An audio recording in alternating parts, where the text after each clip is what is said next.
یقیناً ان کے اخلاق بھلائے نہیں جا سکتے۔ جانے والا جاتا ہے اور اپنے پیچھے سوگوار کا ایک جم غفیر چھوڑ جاتا ہے۔ اللہ انہیں جنت الفردوس میں اعلیٰ مقام عطا فرمائے، ان کی خوبیوں کو اپنانے کی ہمیں توفیق عطا فرمائے۔ اب میں اس کے بعد حضرت مولانا رحمۃ اللہ علیہ کی زندگی پر مختصر سی روشنی ڈالنے کے لیے مولانا کے چھوٹے صاحبزادے مولانا انتخاب صاحب مظاہری سے میں درخواست کرتا ہوں کہ وہ آئے اپنے تاثرات کا اظہار پیش کریں۔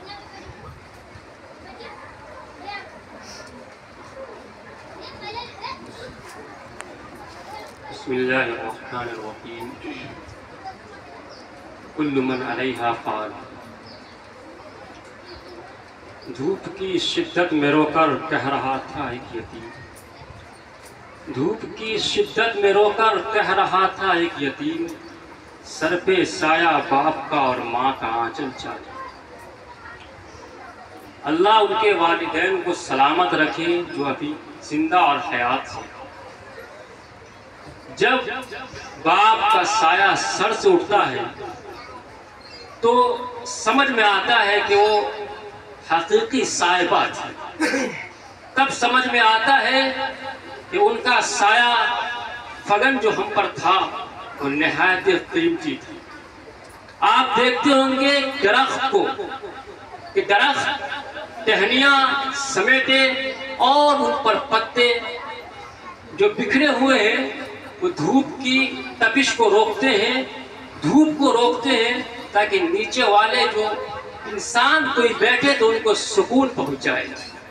اسی طرح جب کبھی تیز ہوا چلے اور ایسا محسوس ہو کہ آپ پاؤں اکھڑ جائے گا تو پھر ہمارا جب کوئی درخت ہوتا ہے تو ان کا سہارا لیتے ہیں۔ اسی طرح ایک باپ ایک درخت کے مانند تھا، ایک درخت کے مانند جن کا سہارا ہم پر تھا وہ کھو گئے۔ اللہ غریق رحمت کرے۔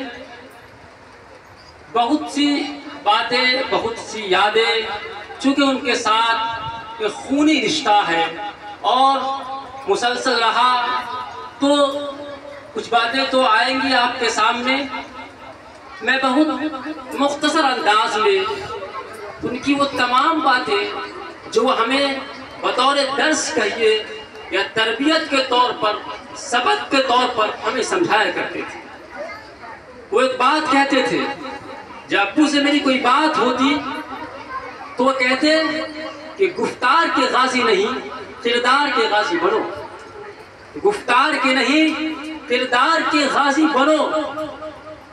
اسی طرح میں آپ کو بتاؤں کہ لفظ کردار کو سمجھیے، کردار کا مجموعہ میرے ابو تھے۔ کردار کے اندر میں سمجھتا ہوں کہ معاملات کی صفائی، رزق حلال، حیا و پاک دامنی، حسن اخلاق، لوگوں سے ہمدردی، ان تمام چیزوں کا مجموعہ کردار ہے۔ تو میرے ابو میں سمجھتا ہوں کہ وہ کردار تھے، اس لیے ہمیں کہتے تھے صرف بولنے سے نہیں ہوگا، گفتار کے نہیں کردار کے غازی بنو، تب جا کر معاشرے میں، سماج میں لوگ تمہاری عزت کریں گے، لوگ تمہاری باتیں سنیں گے۔ اس طرح ابو کہا کرتے تھے۔ یقیناً ابو عملی طور پر کردار کے غازی تھے، سماج بھی جانتا ہے، کٹھیلا کے لوگ بھی جانتے ہیں کہ ابو عملی طور پر پورے گاؤں کے اندر فلاحی خدمت ہو، انسانی خدمت ہو، جو بھی خدمت ہو ابو نے کیا۔ آپ کو معلوم ہے کٹھیلا مدرسہ جن کا قیام ابو نے کروایا، کچھ ساتھیوں کے مشورے سے کٹھیلا مدرسے کا قیام والد محترم نے کرا۔ امید کرتے ہیں انشاءاللہ وہ ذخیرہ ابو کے لیے بنے گا۔ اسی طرح معاملات کی صفائی اس قدر ابو کی تھی کہ ایک چوک پر، کٹھیلا چوک پر راشن والے ہیں، جب ہم نے ان سے راشن لیا تو انہوں نے ایک بات کہا، یہ کہا کہ اگر مولانا جیسے ہمارے کچھ لوگ کسٹمر بن جائے، گراہک بن جائے تو میں سمجھتا ہوں کہ میری دنیا بھی سنور جائے گی اور میری آخرت بھی سنور جائے گی۔ معاملات کے اتنے صاف اور شفاف تھے ابو، اگر 5 روپیہ یا 10 روپیہ بھی اگر انہوں نے زائد کیا یا کم کیا تو فوراً اس کی پکڑ کر، وہ سمجھتے تھے کہ مولانا کیا معاملات کے اتنے پکے ہم نے نہیں دیکھا۔ انہوں نے اپنی زبان سے کہا اگر ایسے کچھ لوگ ہمیں مل جائے تو ہماری دنیا اور آخرت بھی سنور جائے۔ ہمدردی کا تعلق، اختلاف ہونا ہے، ایک ساتھ ایک خاندان ایک گاؤں میں رہتے ہیں تو کچھ اختلاف ہو جاتے ہیں، لیکن ابو اتنے ہمدرد تھے، اگر کسی سے کچھ اختلاف بھی ہے تو وہ اپنی جگہ، اگر کوئی ضرورت ان کو محسوس ہوتی ہے ابو کو تو ان کو ضرورت تھی تو وہ جا کے ان کی پوری کر دیتے۔ یہ تھے ابو کے اندر ہمدردانہ پہلو، حسن اخلاق کی تو مثال نہیں۔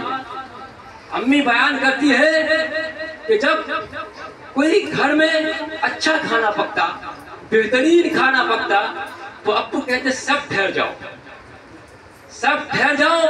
کوئی مہمان کو لاتے ہیں، کوئی مہمان کو لاتے ہیں، وہ جب کھائیں گے تو اس حدیث پر عمل ہو جائے گا کہ جو اپنے پسند، جو جس چیز کو خود پسند کرو وہ دوسرے کے لیے بھی پسند کرو۔ یہ تھا ابو کے اندر حسن اخلاق، حیا و پاک دامنی۔ ایک بات ہمیشہ کہتے تھے، جو ہم یہاں پر بیٹھے جو بہنیں یا بچیاں ہیں سب کے لیے ایک سبق ہے، وہ کہتے تھے کہ اپنے دامن کو پاک رکھنا۔